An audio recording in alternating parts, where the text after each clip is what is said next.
stopping breathing, not being able to breathe.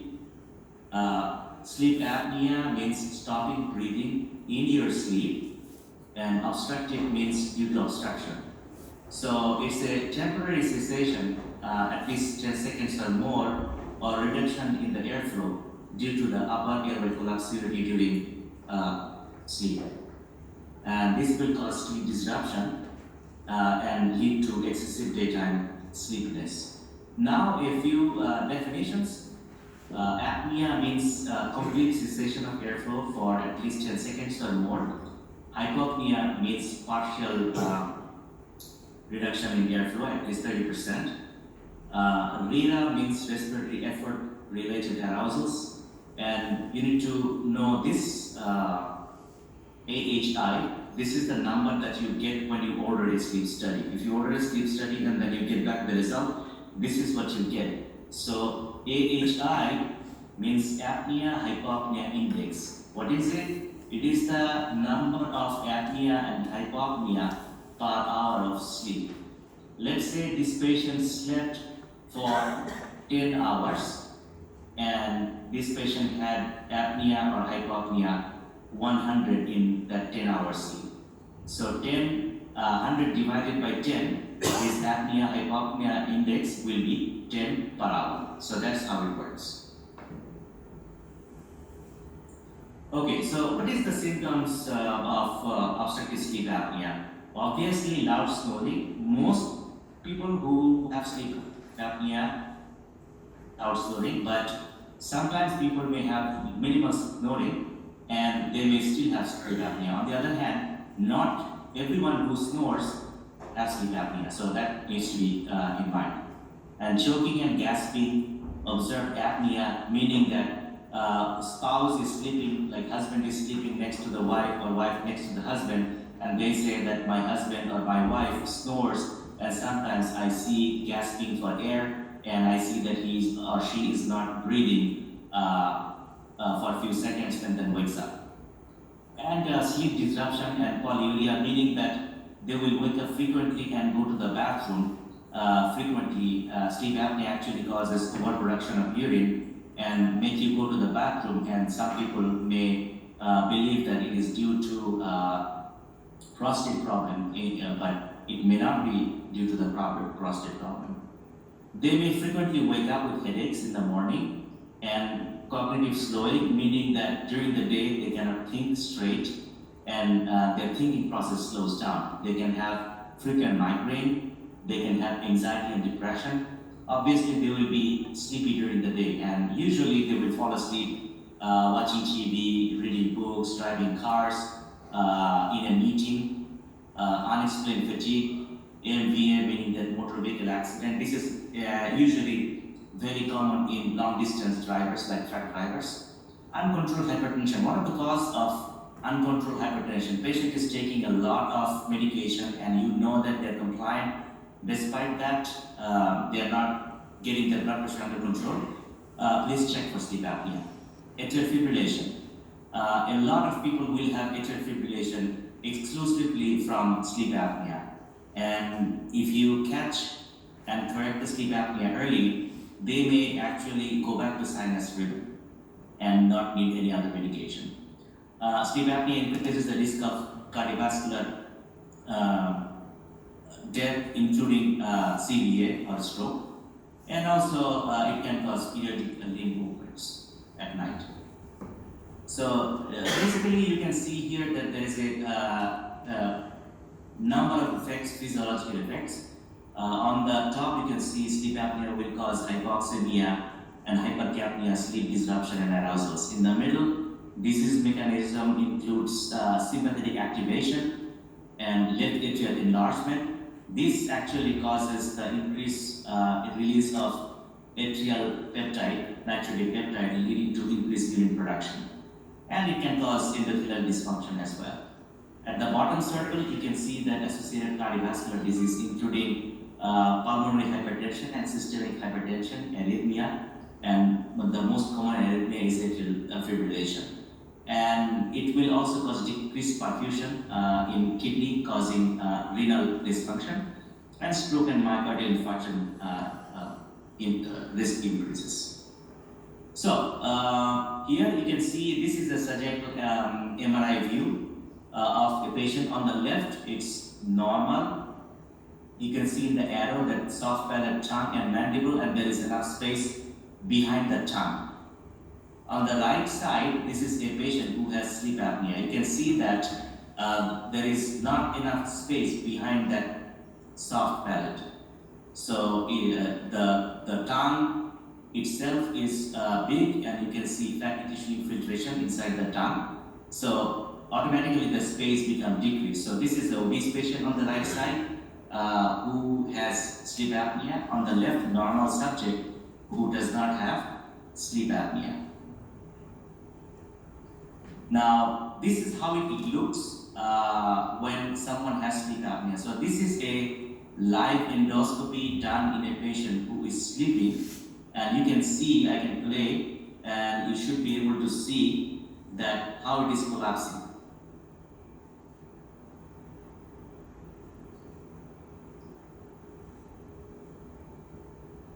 So you can see that there is barely anything opening. So this is what happens in collapsing in sleep apnea. Okay, so who should get the sleep study? So not everyone needs a sleep study. So you have to, because if you send everyone just because they are tired or sleepy and you do sleep study on everyone, that may not be the right choice. So who should get the sleep study? So this is a guideline that you can use. Any two of these three symptoms, either they have snoring, observed apnea, meaning that husband or wife said that my wife or husband, I see them stopping breathing in their sleep, and or they have excessive daytime sleepiness. Plus, if they have one of these following risk factors, including hypertension, new onset atrial fibrillation, and then CVA, stroke or TIA, obesity, pulmonary hypertension, and uncontrolled CHF despite optimal medical treatment. So how do we diagnose sleep apnea? Basically, we do the diagnosis of sleep apnea in two ways. One is in-lab polysomnography, meaning that the patient actually has to come to the lab and sleep for one night, and we record all the parameters of sleep. And the next one is in-lab, out of lab, which is the home sleep study. So in-lab polysomnography is much more accurate, and there is a low false negative. In this diagram, you can see on the top right corner, these are the EEG leads and the EMG leads. So there are sensors on the head that actually records the brainwave EEG. This helps us to determine whether or not this patient is sleeping or awake, and if they are sleeping, what stage of sleep. And there is a sensor in the nose. This is very important because we have to measure if the patient is breathing or not. And then on the chest and abdomen, you can see the bells. And if the patient is having obstructive apnea, chest and abdomen will still move but restricted. If the patient is not breathing and these chest belts do not move, that means that this patient is having central apnea. And you can see on the finger there is a pulse oximetry sensor. This will show how much the oxygen level drops during those apneic or hypopneic events. There are also sensors in the legs, which is not shown in this slide. Now, this is a home sleep study diagram picture. So basically you see that there is nothing on the head, there is nothing on the chin, so there is no EMG or EEG lead. So basically we do not know how much the patient is sleeping and what stage. What this home sleep study has is a nasal cannula which will detect whether the patient is breathing or not. So you can detect apnea or hypopnea. And there is a chest belt, so you will be able to tell whether or not this patient is having central versus obstructive apnea. And there is a pulse oximetry sensor on the finger, the index finger, that will tell how much oxygen is dropping. So this will give you a basic estimation of apnea-hypopnea index, but this will not give you any staging of the sleep. Now, how do we treat sleep apnea? So I will briefly go through. So first of all, every patient, just like patient with diabetes or high blood pressure, they will definitely benefit from weight reduction, either with diet, exercise, bariatric surgery, etc. And there are oral appliances and surgery, and the newest is the hypoglossal nerve stimulation. But the most effective, cost-effective, and most beneficial is the CPAP, or continuous positive airway pressure therapy. And sometimes we also use the BiPAP, so bi-level positive airway pressure. So we will primarily concentrate on this CPAP therapy today.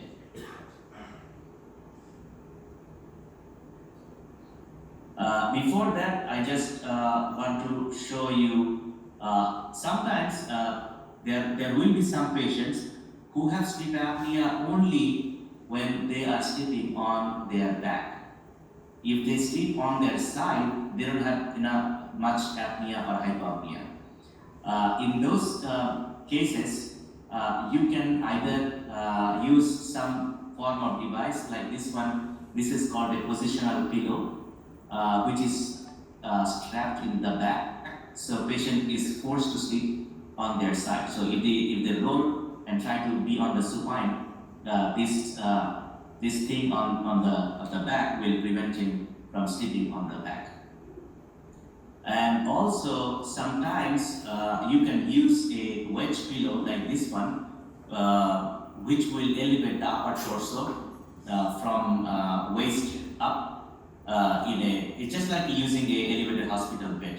This will also help people from having apneic episodes. So this is sometimes works. Those people who has very mild sleep apnea or who cannot tolerate CPAP, they can use it. Now, how does the CPAP exactly works? If we don't know how exactly the CPAP works, it's difficult to understand, how to troubleshoot the CPAP. So I will try to play this. I hope this will play. And this has also sound. I'm not sure if the sound will play in your auditorium, but at least you can see the animation.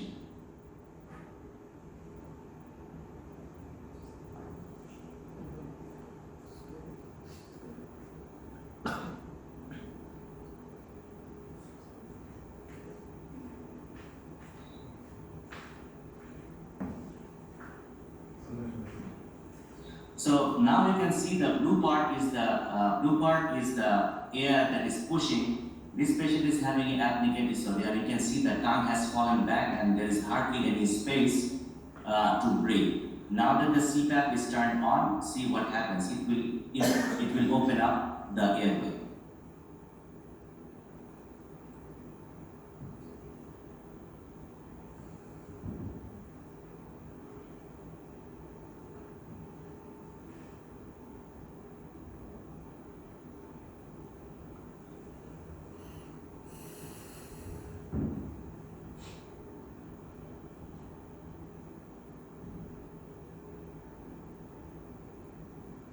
So you have seen that once the CPAP is turned on, the blue is the CPAP air, which forces the way to open up, elevate the tongue and open up the airway so that the patient does not stop breathing anymore. So this is work as a pneumatic stent. As long as the air is flowing, the throat is unable to collapse and the patient will not choke and patient will have an uninterrupted sleep. Okay, so this is another way of seeing how the CPAP works. You can see at the top that 0 means the CPAP has not been turned on. You can see the pharyngeal airway is very small at the center. And as you increase the pressure, look at the black part in the middle. At 5 centimeter, it is a little bigger. At 10 centimeter, it is even bigger, and at 15 centimeter, it is the biggest. So from no CPAP to CPAP at 15 centimeter, look at how the airway opens up. So this is how exactly the CPAP works. Okay, so now we know how the CPAP works and why the CPAP should be used to treat the sleep apnea. So now we will see what are the types of masks we can have. On the top left, you can see that this is called a nasal mask. It covers only the nose, and it is connected by a hose to your CPAP machine. On the left below, you can see this is also a nasal mask, but this is a new type of nasal mask. It's called a nasal pillow, meaning that it does not even cover the whole nose. The two bubble-like thing that projects inside two nostrils from each side, and because it is so small and so light, a lot of people like it. And on the right side, it is also similar. It does not even have that bubble thing that goes inside the nose. It's just a hole that pushes air from beneath. And this is one of the newest type of mask, and this is liked by many patients because of the simplicity. With all of these three masks, you can watch TV, read books, while turn the machine on. So when you fall asleep, you can still be on the CPAP. And you can see this one is called oronasal or full face mask, and there are different types. On the left top, this is the oldest type, and it covers a lot of your face, and we don't use this type anymore. There are many smaller types on the left bottom and on the right. These are still oronasal masks, but this will allow you to read books, watch TV, even on using the mask. So these are the parts of the mask system. So you can see that headgear means that the parts that will hold the mask in place. So it's kind of like a rubber system that will hold the mask.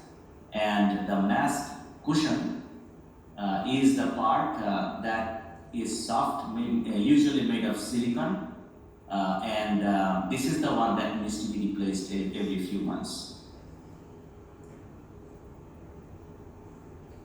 And this is one of the CPAP machine. This is made by Respironics, one of the commonest that we use.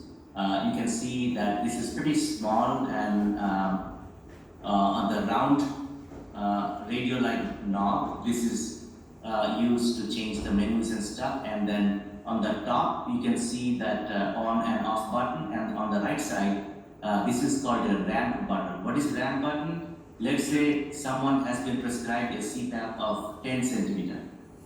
Now, when the patient turns the machine on, the machine will start at 10 centimeter, and it will stay at 10 centimeter. But if the patient thinks that, oh my God, 10 centimeter is too much, I want to be on a lower pressure, and when I go to sleep, the pressure may go up. So if you use this button and program it, let's say if the patient pushes this button, and then this pressure may go down as much as 4 centimeters. So even though you prescribe 10, 15, 20 centimeters, if they push this button, you can lower the pressure any amount you want. So you can put a ramp pressure of 4 centimeters, and over the period of 10 minutes or 20 minutes or 30 minutes, it can go slowly up to the actual prescribed pressure. So this is useful for many patients who are not yet used to the CPAP. So this is very important for compliance.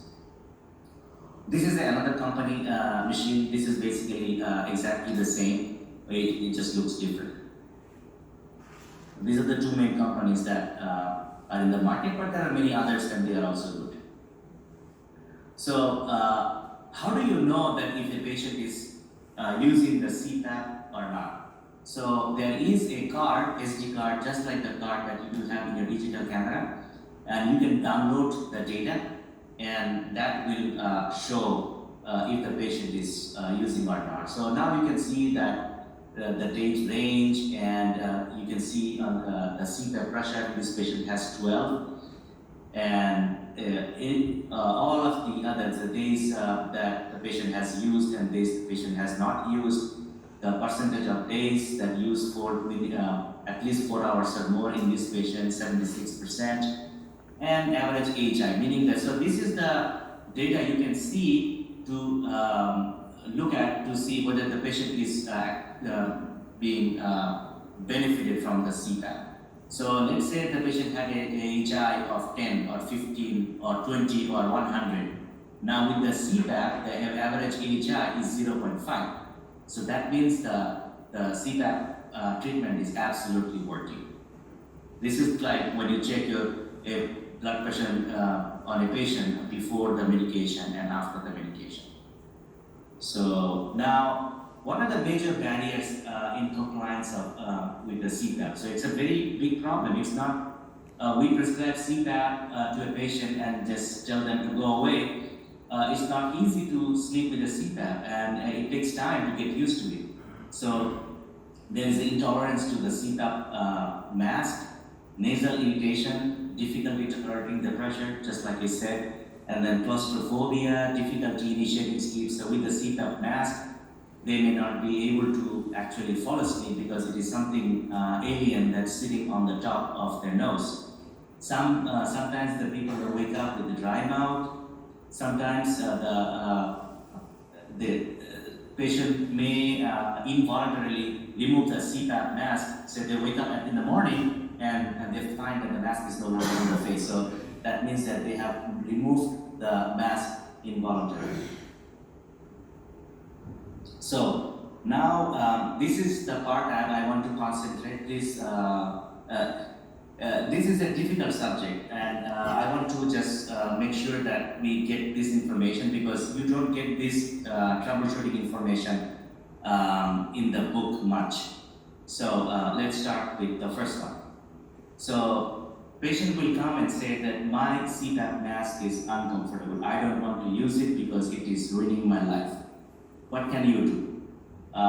First of all, you check if the mask is fitting the patient right, and then to get used to the machine and mask, you may tell the patient that, okay, let's start by using the CPAP while you are awake.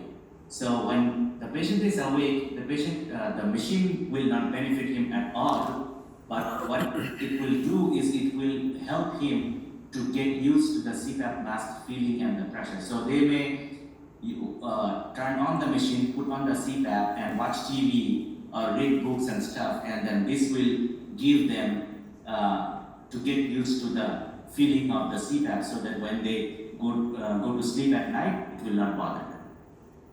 Some people will come and say, I'm still snoring. Even if I am using the CPAP, my wife says I'm still snoring. One of the commonest problem is that if the mask is not sealing well, if the mask is not fitting well, the air is leaking around the mask, and that can cause snoring. The second cause may be that the pressure that you have prescribed is not opening up the pharynx completely and leading to snoring, so you may have to increase the pressure. So first check the leak, because if still there leak and you increase the pressure, you are going to increase the leak more. So check for leak. If there is no leak, then increase the pressure. And then, I can't fall asleep with my CPAP. This is extremely common in patients who are given the prescribed for the first time. So check for a mask discomfort. If the headgear is too tight or too loose, it will bother. You may replace the mask with smaller nasal pillow. So if the mask is too big and patient don't like it, replace with the nasal pillow. Check the hose. If there is a noise, check the hose and see if the noise is coming from the hose and fix the leak. So usually this will solve the problem. One of the important, this is not very common, but if a patient has it, it's very annoying. Meaning that when the patient is on CPAP, sometimes they will swallow air. and that will cause painful bloating in the stomach in the morning. So they will bark all day long. To avoid that, you can tell them to either elevate the bed you can put some bricks or wooden blocks on the head end of the bed. That will help prevent swallowing to some degree. Sometimes you can lower the pressure to help with that. And then some people will fall asleep before putting on CPAP. This is extremely common. Patient starts watching TV when they're in sofa or in the bed. Everybody has a big screen TV nowadays in their bedroom, and they will fall asleep watching TV. So the fix for that is using the watching TV bed. They can put the CPAP on and then watch the TV. Choking on air when starting CPAP, starting CPAP. So I feel like I'm choking on air. So a lot of times patient turn the machine on and then put the mask on. That gives a blast of air in the nose and patient don't like it. So we tell them that put the mask on, secure it, and then turn the machine on. And if you still feel like that it is blasting air, use that ramp button that we discussed before. So if they push the ramp button, the pressure will immediately go down. So they will not feel the blast of air, and pressure will slowly go up, and patient will get used to it. Some will say, I'm feeling claustrophobic. And it's very common in some people. So another fix, so most commonly they can use the CPAP during the day when they are awake to get used to the feeling of the mask so that they don't feel claustrophobic anymore. The other thing is that they can use a smaller mask. So if you have prescribed a patient a full face oronasal mask or a big nasal mask, change it to a smaller nasal pillow. So the less obstruction on their nose, they will feel less claustrophobic. Sometimes they will say, I can't get a good mask seal. So always, no matter what I do, the air will leak. So first thing you have to do is you have to check the mask size, because the mask size depends on the patient's face. And the mask usually comes in small, medium, and large. So you have to make sure that if the mask is too small or too large, it will still leak no matter how tight you make it. So you have to have a right side mask. And then if the size is right, then you should check if it is tightened enough. If the headgear is loose, even the size is right, the air will seep around the seal. And also sometimes you tried everything, it still leaks. It means that probably that mask style is not good for that particular patient, and you may have to change the mask to a different style. And another common problem is, how do I get a good seal with a beard? So a lot of people have beard and mustache, and it's very hard to get a good seal when you have facial hair. So we tell them that try using a nasal pillow. You saw you saw that sometimes you can use the nasal pillow, which is like fitting under the nose, and with that, even if you have facial hair, it will not obstruct. Otherwise, they can trim the beard and mustache and get a better seal. Sometimes they will say that air is blowing into my eyes. When I turn the machine on, air is blowing into my eyes, and it can be very discomforting because it will dry up their eyes, and in the morning they will feel well. The common problem is the most common cause is the mask leak. So the mask will leak beside the nasal bridge towards the eye. So you have to get a better seal. So the other common cause is that mask is stored. It is sometimes the patient don't realize that, but the mask may be torn in the edge. So check the mask seal and see that if it is torn, then it needs to be replaced. Then